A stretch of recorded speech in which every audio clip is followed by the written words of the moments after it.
पूज्य महाराज जी, आप जगत गुरु हैं, आपकी वाणी में सिद्धि है और उस सिद्धि में अनेक बार, चूंकि मैं भी एक भुक्तभोगी हूँ, 2012 में जब आपके श्री चरण झांसी में आए थे, हम भारत सरकार में मंत्री थे और हमारे साथ रेल मंत्री पवन बंसल आपकी सभा में आए थे और उस समय दूसरे दल, चूंकि हम लगातार जीतते जा रहे थे, 2 बार विधायकी जीते, लोकसभा जीते, तो एक माहौल बना रहे थे कि झांसी में जो स्लॉटर हाउस है या कोई भी मांसाहारी उत्पाद है उसमें कहीं ना कहीं हमारा सहयोग है और हमारे माध्यम से हो रहा।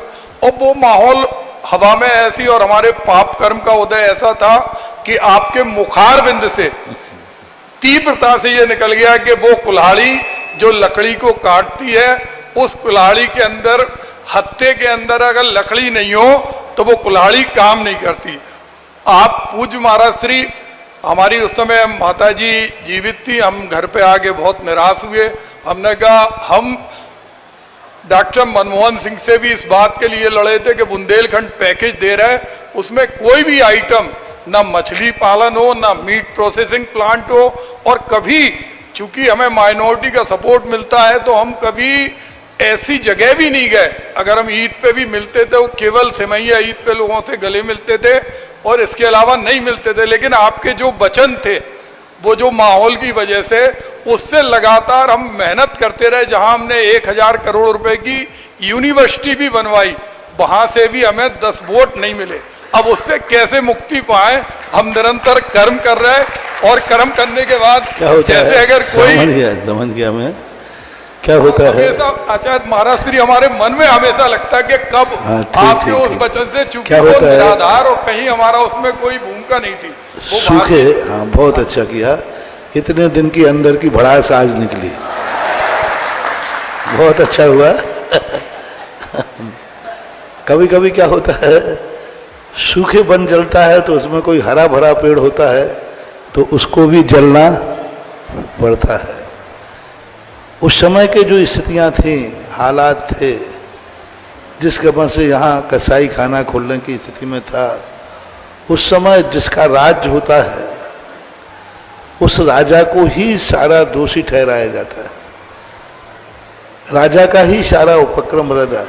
और राजा की नीतियों में अब कोई अच्छा आदमी पड़ जाए, मैं तो प्रदीप जैन एक ऐसे समाज के प्रतिष्ठित आदमी हैं, ईमानदार आदमी हैं, विश्वसनीय आदमी हैं कि राजनेता के बनने के बाद कोई यदि ईमानदारों में किसी का नाम लिया जाए तो प्रदीप जैन आदित्य का है। इनकी राष्ट्रीय और राजनीतिक छवि जो है वो एक अपने आप में मिसाल है।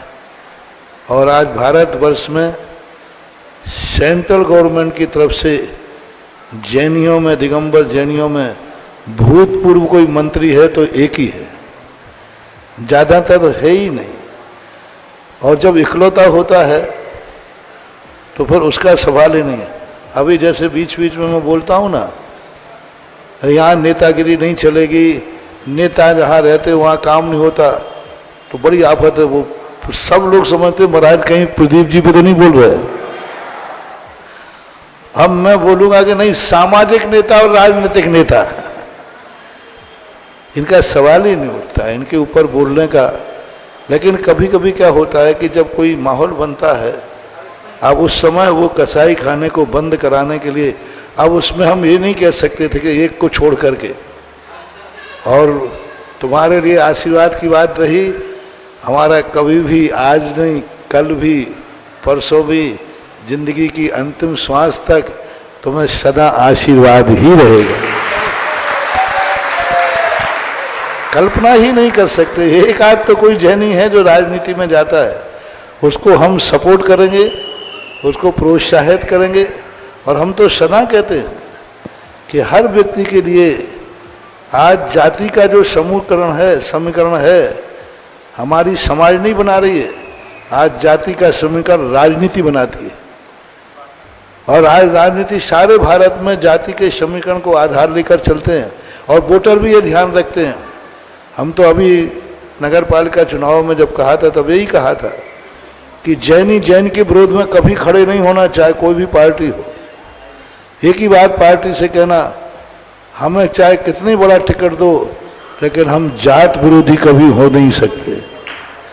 इसलिए आप न सोचें कि नेताओं का, यहाँ तो ये दूसरे नेता हैं जो नेता भी नहीं है, उनकी बात करता हूँ मैं, समाज की। आपकी नेतागिरी का कोई विकल्प नहीं। आप तो खूब आगे बढ़ो। जब भी कांग्रेस आए तुम्हारा उससे भी आगे होदा हो, ये मेरा आशीर्वाद है। जब भी कांग्रेस आगे आए, और अभी से जैनियों को कहता हूं, जब भी कांग्रेस का माहौल बने तो आपको एक आंख बंद करके प्रदीप को ही आगे करना है, पूरी जैन समाज को। मेरी दुआ है, मेरा आशीर्वाद है, और मेरे तो इस शब्द के इन अच्छे कार्यों में तो मैं सदा खुश होकर के आशीर्वाद देता हूँ। इसलिए नकारात्मक तो सोचने का सवाल ही नहीं उठता। हाँ, वो पार्टीगत, जैसे कहा ना, पार्टीगत जब राज्य हो और अब उसमें कोई जैनी भी बीच में आ जाए तो वो बात अलग है। आपका बहुत अच्छी छवि है, और मैं तो समाज से कहता हूँ, आज इतने अच्छे नेता ये जिस पद पर थे, ना जाने कितना भ्रष्टाचार कर सकते थे, लेकिन इन्होंने कोई भ्रष्टाचार नहीं किया। और यदि ये भ्रष्टाचार करते तो अभी तक तो पूरे करगवा को ये अकेली बना देते, भावना है इनकी। लेकिन नहीं, हमें करगवा नहीं बनाना है, हमें तो अपने मंत्री को ईमानदार रखना है। ये हमारी छवि और है। आज हर व्यक्ति आपकी छवि के लिए प्रशंसा करता है, और मैं भी आशीर्वाद देता हूँ, बिल्कुल रूखा मत खाना। इतने दिन तक रखे रहे, अभी तक कह रहे थे हम तो और पहले निपटा देते थे। हिम्मत नहीं पड़ी आज महाराज जी, हिम्मत नहीं पड़ी। हर दिन लगता था कि हम कभी सोचना नहीं। मैंने सुबह भी कहा था, साधु कभी डांटता भी है तो ऊपर से डांटता है, अंदर से तो कुम्हार के समान हाथ लगाए रहता है। गुरु गुलाल शिष्य कुंभ है, घर घर कारत खोट, नीचे हाथ पसार के ऊपर मारत छोट। नमस्ते।